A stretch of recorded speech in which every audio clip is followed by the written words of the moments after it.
الحمد للہ رب العالمین والصلاة والسلام علی محمد الامین اعوذ باللہ من الشیطان الرجیم بسم اللہ الرحمن الرحیم۔ خواتین و حضرات، ہم سورہ مریم کی آیت 78 سے درس کی ابتدا کر رہے ہیں۔ اس سے پیچھے جو مضامین بیان ہوئے ان میں یہ واضح کر دیا گیا کہ وہ لوگ جو حجت کے اس طرح پورا ہونے کے بعد بھی حق کا انکار کر رہے ہیں بلکہ اس کی مخالفت پر آمادہ ہے، ان کا انجام کیا ہوگا۔ اور جو لوگ یہ سعادت حاصل کریں گے کہ اس وقت خدا کا پیغمبر موجود ہے، وہ اس کی بات سنیں اور اس کی طرف سے جو علم دیا جا رہا ہے اس کو شوق سے حاصل کریں، اس کی پیروی کے لیے تیار ہو جائیں، ان کے لیے جنت کا وعدہ ہے۔ سورہ میں انذار کا جو مضمون تھا اس میں ان نتائج کو بیان کرنے کے بعد اب پھر اسی طرح بات کو آگے بڑھایا ہے۔ چنانچہ ارشاد فرمایا فَرَأَيْتَ الَّذِي كَفَرَ بِآيَاتِنَا وَقَالَ لَأُوتِيَنَّ مَالًا وَوَلَدًا، پھر تم نے اس شخص کو دیکھا ہے جس نے ہماری آیتوں کو ماننے سے انکار کر دیا ہو اور جس کا دعویٰ ہے کہ میں آخرت میں بھی اسی طرح مال و اولاد سے ضرور نوازا جاؤں گا۔ میں نے عرض کیا تھا کہ اللہ کے پیغمبروں کی دعوت پر پہلے بالعموم وہی لوگ ایمان لائے جو زیر دست تھے، ان کی معاشرے میں یا اس قبائلی نظام میں کوئی خاص حیثیت نہیں تھی، وہ بڑے لوگ نہیں تھے، بلکہ رسالت مآب کے بارے میں بھی مکے کے سرداروں کا ایک بڑا اعتراض یہی تھا کہ یہاں وہ لوگ موجود ہیں جن کو اللہ تعالیٰ نے اقتدار بھی دیا ہے، دولت بھی دی ہے، قبیلے میں ان کی حیثیت بھی غیر معمولی ہے، اس طرح کے لوگ ام القریٰ مکہ میں بھی ہیں اور دوسرے بڑے شہر طائف میں بھی ہیں۔ اللہ تعالیٰ کو اگر پیغمبر ہی کے لیے کسی کا انتخاب کرنا تھا تو آخر یہ عبداللہ کے یتیم بیٹے ہی رہ گئے تھے۔ چنانچہ قرآن نے نقل کیا ہے کہ لولا نزل ھذا القرآن علی رجل من القریتین عظیم، یہ قرآن وہ کہتے تھے کہ دو بستیاں ہماری، دونوں بڑی بستیاں ہیں اور ان میں بڑے لوگ رہتے ہیں،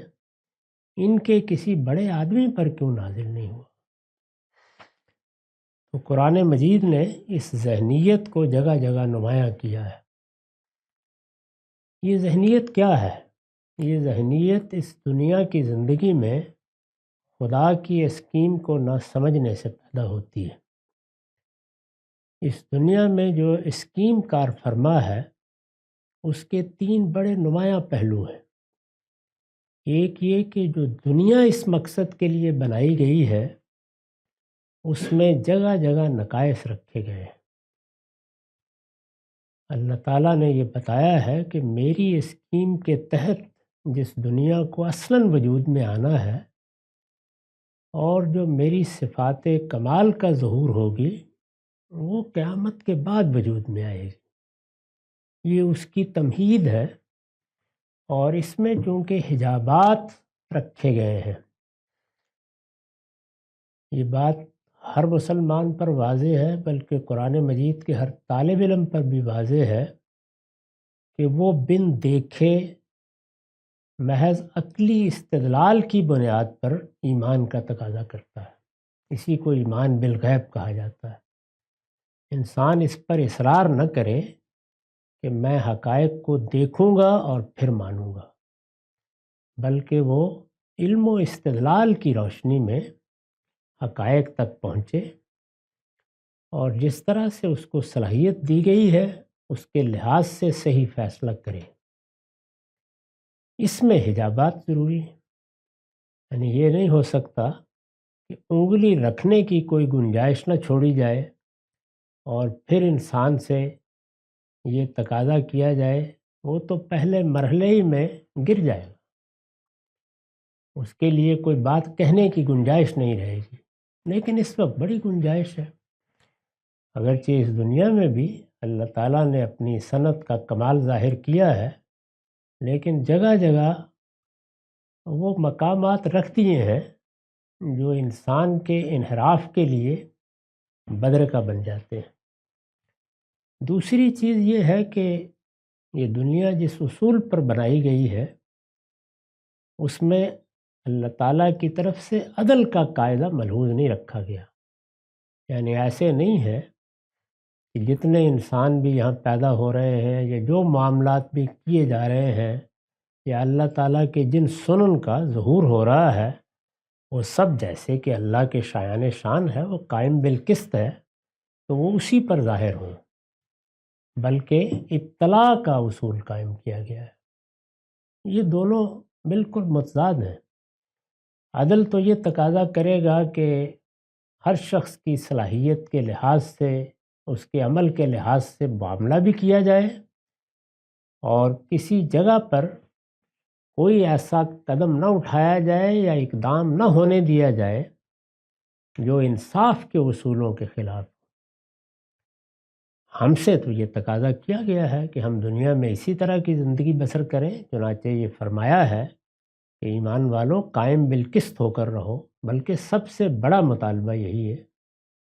تاہم اپنے تخلیقی عمل میں اور اپنے سنن میں یہ واضح کر دیا ہے کہ اس وقت اسکیم ابتلا کی ہے، میرے عدل کامل کا ظہور اس وقت ہوگا جب میں قیامت برپا کروں گا اور وہاں پر لا یظلمون فتیلا، کسی کے ساتھ کوئی ادنا درجے کی زیادتی بھی نہیں ہوگی، بلکہ ٹھیک انصاف کے مطابق سب معاملات ہو جائیں گے۔ اسی کا ایک لازمی نتیجہ ہے وہ یہ کہ یہاں لوگوں کو مال ملتا ہے، دولت ملتی ہے، اقتدار ملتا ہے، حسن ملتا ہے، علم ملتا ہے، ان میں سے کوئی چیز بھی بربنائے استحقاق نہیں ملتی۔ اللہ تعالیٰ امتحان کے یا ابتلاء کے قانون کے مطابق جس کو چاہتا ہے منتخب کر کے دے دیتا ہے، بلکہ بارہا ایسا ہوتا ہے کہ اللہ تعالیٰ کی طرف سے کوئی معاملہ ہو تو ہم اس کے مسالے کو سمجھ لیتے ہیں، اس کی پوری شریعت، اس کے دین میں ایک ایک چیز مبنی بر مصلحت ہے وہ سمجھ میں آتی ہے، لیکن جس طریقے سے وہ دنیا میں ابتلاء کا قانون برپا کیے ہوئے ہے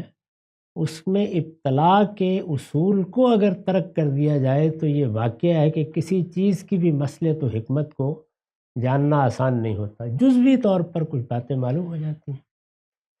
اس کا نتیجہ یہ نکلتا ہے کہ وہ لوگ جن کو دولت ملتی ہے، اقتدار ملتا ہے، حسن ملتا ہے، دوسروں پر وہ غلبہ حاصل کر لیتے ہیں، وہ اس غلط فہمی میں مبتلا ہو جاتے ہیں کہ یہ ان کا استحقاق ہے۔ اس میں افراد بھی مبتلا ہوتے ہیں، قومیں بھی مبتلا ہوتی ہیں، اور یہی چیز ان کو حق سے انحراف، حق سے گریز اور حق کے مقابلے میں بعض موقعوں پر تمرد پر آمادہ کر دیتی ہے۔ یہ دولت ہمیں ملی ہوئی ہے، طاقت ہمیں حاصل ہے، انسان کو دیکھو اصل چیز وہ ہے، تو یہاں سے وہ خیال پیدا ہوتا ہے جس کا یہاں ذکر ہوا ہے کہ ان کو جب اللہ کی آیتیں پڑھ کر سنائی گئیں، اللہ کے پیغمبر نے ان کے سامنے قرآن کی تلاوت کی، اس میں تو یہ بتایا جا رہا ہے کہ یہ امتحان برپا ہو چکا ہے،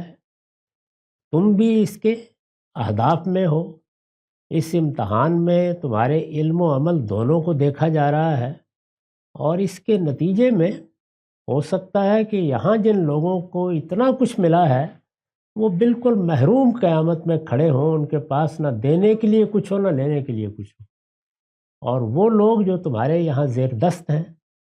جن کی کوئی حیثیت نہیں ہے، وہ وہاں مالا مال اور نہال کر دیے جائیں۔ تو یہ جیسے ہی دیکھتے تھے وہ، ان کی سمجھ میں یہ دعوت نہیں آتی تھی۔ پھر وہ یہ کہتے تھے کہ تم لوگ بالکل احمق ہو، اگر تم ایسے ہی اللہ کو عزیز تھے تو یہاں تمہیں اس طرح ہمارا زیر دست بنا کے کیوں رکھا؟ یہاں تمہیں ان سب نعمتوں سے محروم کیوں کر دیا؟ جیسا حسن ہمیں ملا تمہیں نہیں ملا، جیسی وجاہت ہمیں حاصل ہوئی تمہیں میسر نہیں ہے، جیسا مال ہمیں ملا، جیسا اقتدار ہمیں ملا، جیسے خدم و حشم ہمارے پاس ہیں، جس طرح کے مکانات اور قصور ہمارے پاس ہیں، تمہیں تو ان میں سے کوئی چیز بھی حاصل نہیں ہے۔ اور اللہ نے ہمارے لیے دیکھو مال و اولاد کا کیسا اہتمام کیا ہے۔ تو یہ ہو نہیں سکتا کہ اگر تمہارے کہنے کے مطابق وہ قیامت ہو گئی تو وہاں ہم محروم کر دیے جائیں گے، یہ نہیں ہو سکتا۔ جب اس دنیا میں خدا کا انتخاب ہم ہیں تو اگر کوئی اور دنیا بھی ہونی ہے تو اس میں بھی اس کا انتخاب ہم ہی ہو، یہ استدلال ہے۔ تو اس پر یہ فرمایا ہے کہ پھر تم نے اس شخص کو دیکھا ہے۔ قرآن مجید میں یہ اسلوب جب اختیار کیا جاتا ہے تو اس کے لیے کوئی معین شخص مراد لینا پیش نظر نہیں ہوتا، بلکہ یہ تمثیل کا اسلوب ہے، یعنی سامنے قیادت ہے ان میں سے کوئی یہ بات کہہ رہا ہے، کوئی دوسری بات کہہ رہا ہے، اس مجموعے رویے کو سامنے رکھ کر یہ تعبیر اختیار کر لی جاتی ہے۔ اس میں جو عربی زبان میں اسلوب اختیار کیا گیا فرعیتا، اس پر میں نے لکھا ہے اصل میں افرعیتا کا لفظ آیا ہے، یہ اسلوب اس وقت اختیار کیا جاتا ہے جب آگے کسی برخود غلط شخص یا کسی انتہائی احمقانہ بات کا حوالہ دینا پیش نظر ہو، یعنی ایسی کوئی چیز زیر بحث ہے یا کوئی ایسی بات کرنا مقصود ہے جس میں دوسرے نے حماقت کی انتہا کر دی۔ اللہ تعالیٰ کی اسکیم کو سامنے رکھیے تو اس سے زیادہ احمقانہ استدلال کوئی ہو نہیں سکتا جس کی میں نے ابھی وضاحت کی ہے۔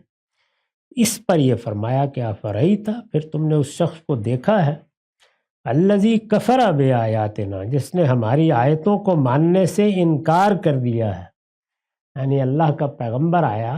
ہماری کتاب اس پر نازل ہوئی، اس نے وہ کتاب پڑھ کر سنائی، لیکن اس کو سننے، اس کو سمجھنے کے بجائے ان لوگوں نے یہ رویہ اختیار کیا کہ انکار کر دیا اور مکابرت تک پہنچ گئے، یعنی ضد اور عناد اور ہٹ درمی اختیار کر لی اور ایسے احمقانہ استدلالات پیش کرنے شروع کر دیے۔ اس کی پھر وجہ بیان کی ہے کہ یہ دیکھو یہ دعوے کیا کرتے ہیں،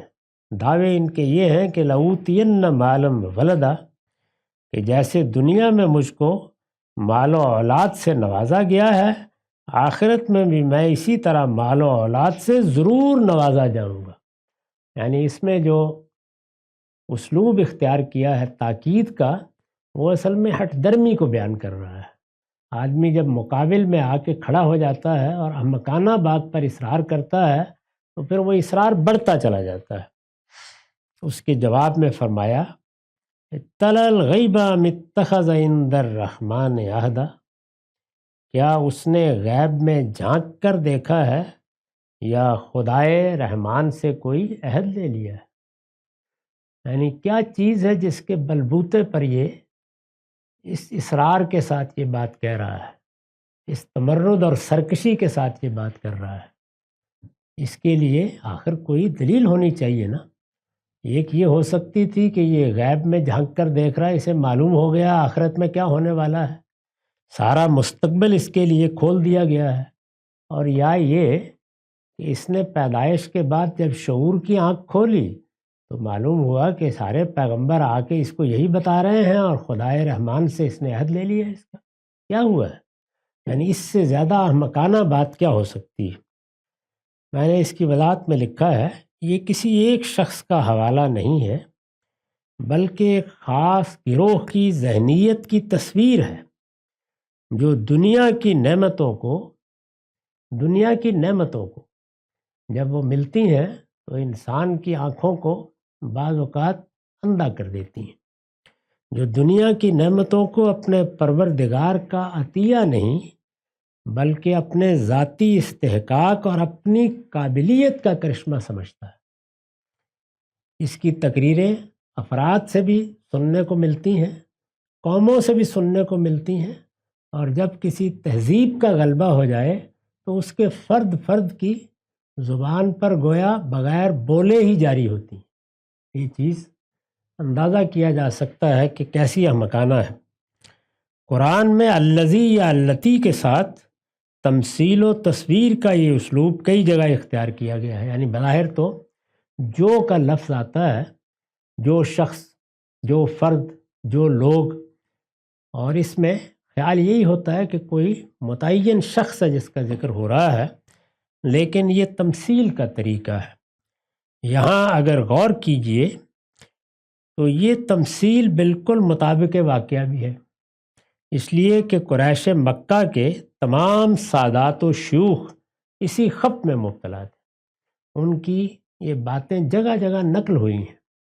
قرآن نے بتایا ہے کہ یہ کس طریقے سے پیغمبر کی دعوت سے گریز میں یہ دلیل پیش کرتے ہیں۔ اس پر یہ کہا کہ اس نے غیب میں جھانک کر دیکھا ہے یا خدائے رحمان سے کوئی عہد لے لیا ہے۔ ارشاد ہوا کلا، ہرگز نہیں، یعنی ایسی احمقانہ بات ہرگز نہیں۔ سنکتب ما یقول، وہ جو کچھ کہتا ہے اسے ہم لکھ رکھیں گے۔ یعنی اگر ہم نے اس دنیا کو ابتلاء کے اصول پر نہ بنایا ہوتا تو اس کی گردن ابھی ناپ دی جاتی۔ یہ ایسی بات نہیں ہے کہ جو خدا کی زمین پر خدا کی بادشاہی میں گوارا کی جائے، لیکن ہم نے ایک وقت مقرر کر رکھا ہے،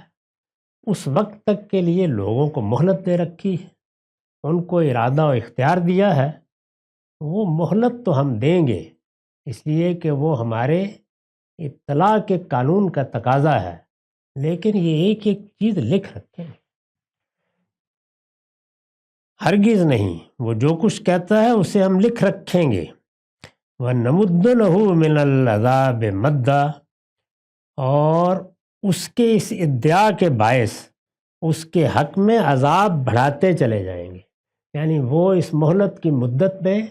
اس طرح کی حماقتیں کرتا چلا جائے گا۔ تو دونوں جانب دو ورق کھلے ہوئے ہیں، ایک میں یہ حماقتیں درج ہوتی جائیں گی اور دوسری جانب ہم عذاب کو بڑھاتے چلے جائیں گے، سزا بھی اس کے لحاظ سے بڑھتی جائے گی۔ اس کو اندازہ نہیں ہے کہ آگے معاملہ کیا ہونے والا ہے۔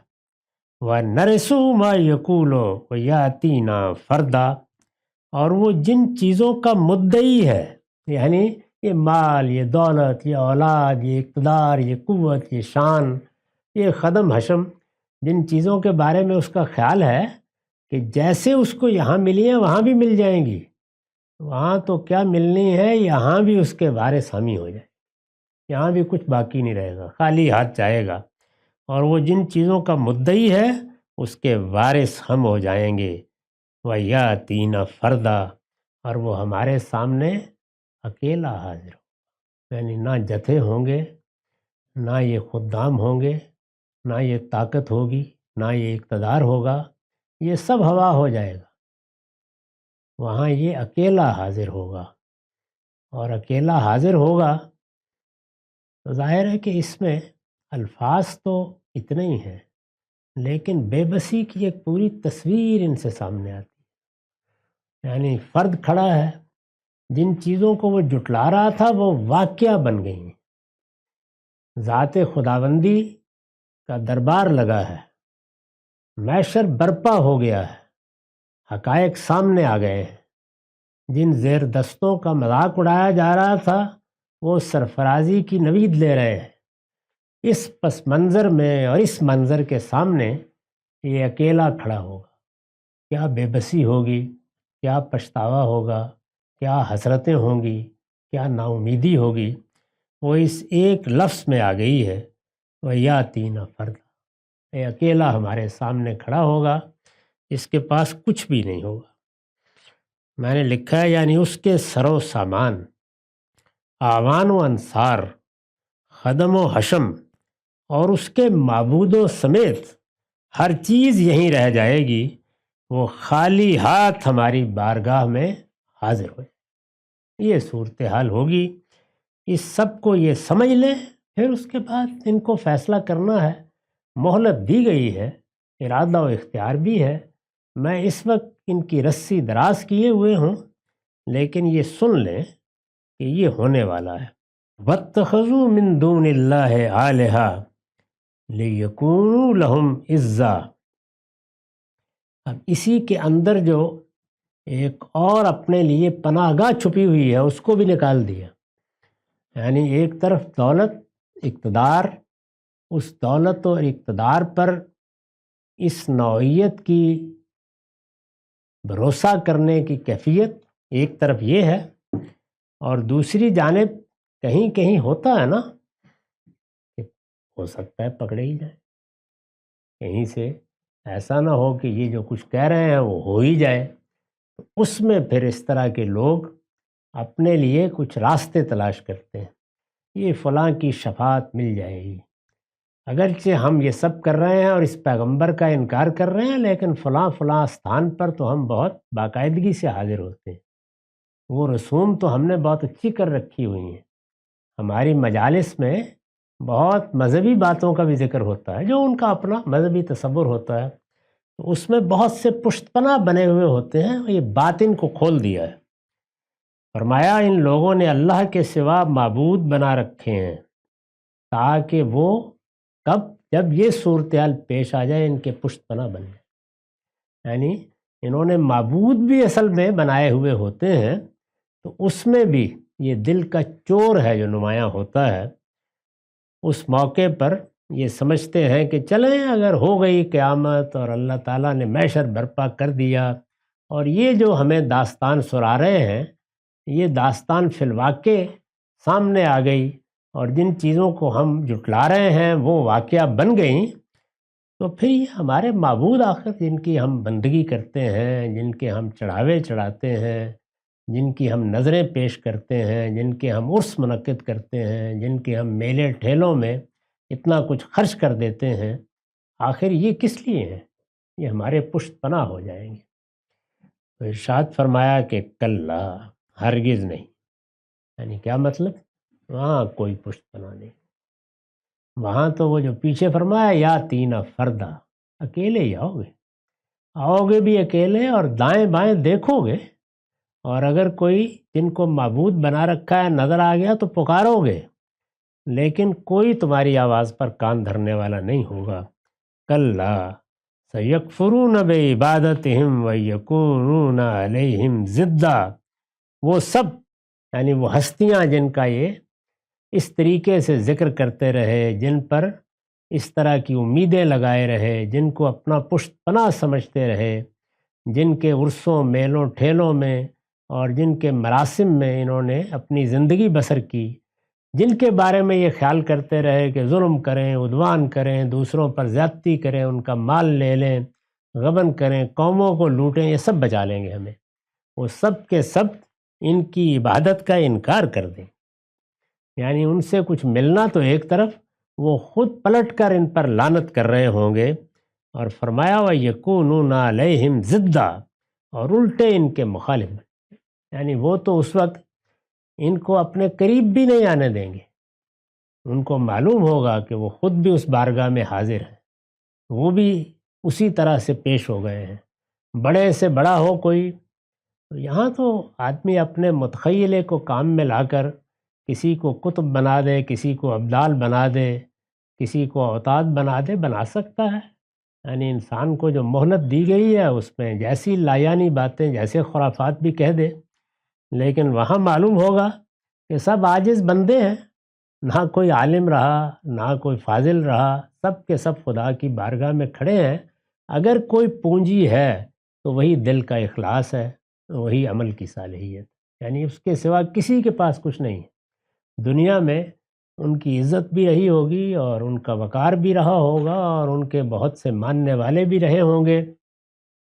اور ان کے علم و فضل کے لوگوں نے قصیدے بھی کہے ہوں گے، لیکن وہاں تو ان میں سے کوئی چیز بھی کام آنے والی نہیں ہے۔ وہاں جو کچھ کام آئے گا وہ اصل میں وہی دل کا اخلاص ہے۔ دل کہاں لگا ہوا تھا، یہاں جو کچھ ہے وہ ظاہر میں علامتیں بھی ہیں، صلاحیتیں بھی ہیں، ان کے ظہور کے مواقع بھی ہیں، اس سے ملنے والے نتائج بھی ہیں، لیکن لن ینال اللہ لحومها ولا دماؤها، ان میں سے کوئی چیز بھی وہاں کام نہیں آئے گی، ولکن ینالہ التقوی، وہ جو دل کا تقوی ہے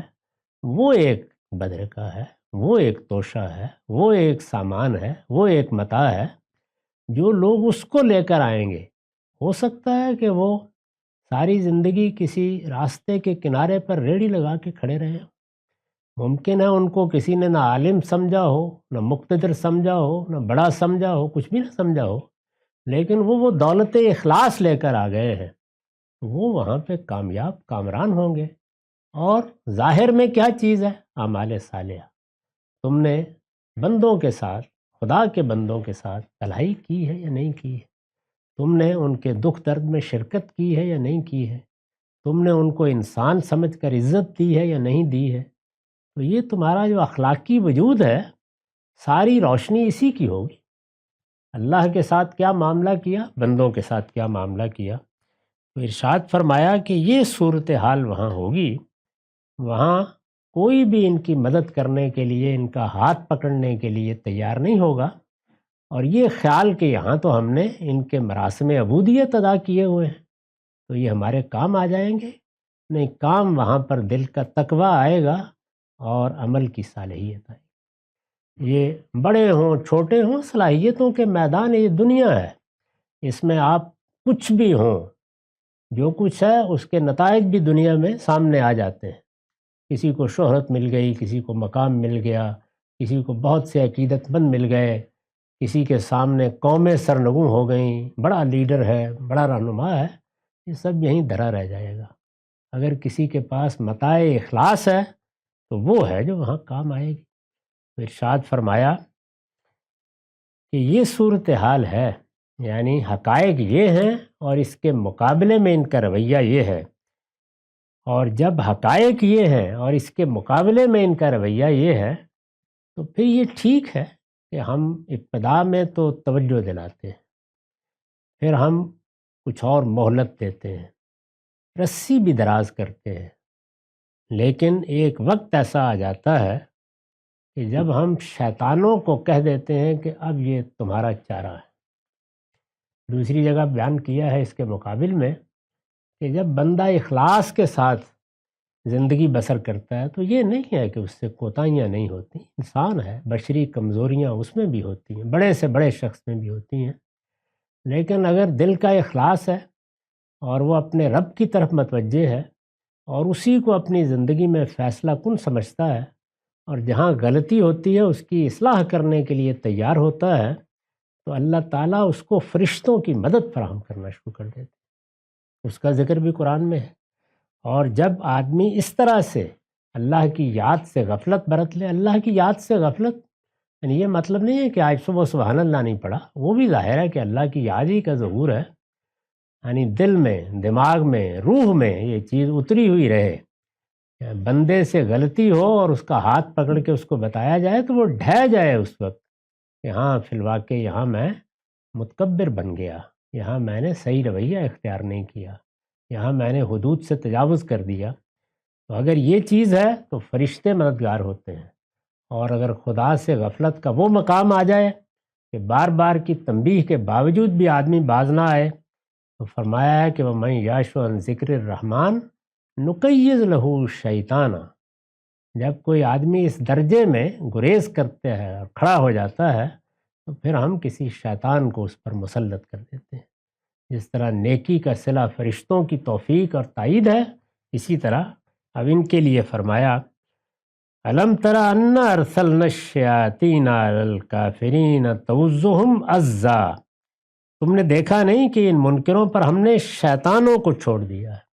دیکھا نہیں یعنی مطلب یہ ہے کہ یہ جو اس وقت مقابرت سامنے آ رہی ہے، اس وقت ضد سامنے آ رہی ہے، اس وقت استکبار نظر آ رہا ہے، یہ اصل میں اگر دیکھو تو شیاطین ہیں جو اب ان پر سوار ہو گئے، یعنی انسان ایک مرحلے میں اس جگہ تک پہنچ جاتا ہے اور یہاں ہو کر پھر وہ اہل حق کے مقابلے میں کھڑا ہو جاتا ہے۔ تو ارشاد ہوا کہ